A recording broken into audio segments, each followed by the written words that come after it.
That night, the king couldn't sleep, so he ordered the records of the daily journal brought, and they were read to the king.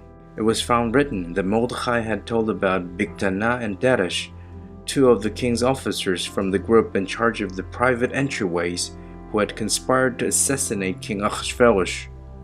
The king asked, what honor or distinction was conferred on Mordekhai for this?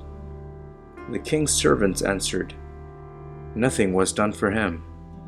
The king then asked, who's that in the courtyard?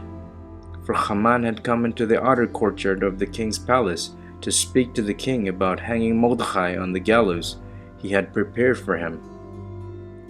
The king's servants told him, it's Haman standing there in the courtyard. The king said, have him come in. So Haman came in. The king said to him, what should be done for a man that the king wants to honor? Haman thought to himself, whom would the king want to honor more than me?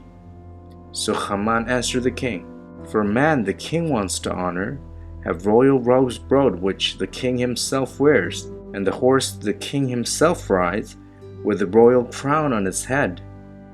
The robes and the horse should be handed over to one of the king's most respected officials, and they should put the robes on the man the king wants to honor, and lead him on horseback through the streets of the city, proclaiming ahead of him, this is what is done for a man whom the king wants to honor. The king said to Haman, hurry and take the robes and the horse, as you said, and do this for Mordekhai the Jew, who sits at the king's gate. Don't leave out anything you mentioned. So Haman took the robes and the horse, dressed Mordekhai, and led him riding through the streets of the city as he proclaimed ahead of him, this is what is done for a man whom the king wants to honor. Then Mordekhai returned to the king's gate, but Haman rushed home with his head covered in mourning. After Haman had told Zeresh his wife and all his friends everything that had happened to him, his advisors and his wife Zeresh said to him, if Mordekhai, before whom you have begun to fall, is a Jew, you will not get the better of him. On the contrary, your downfall before him is certain.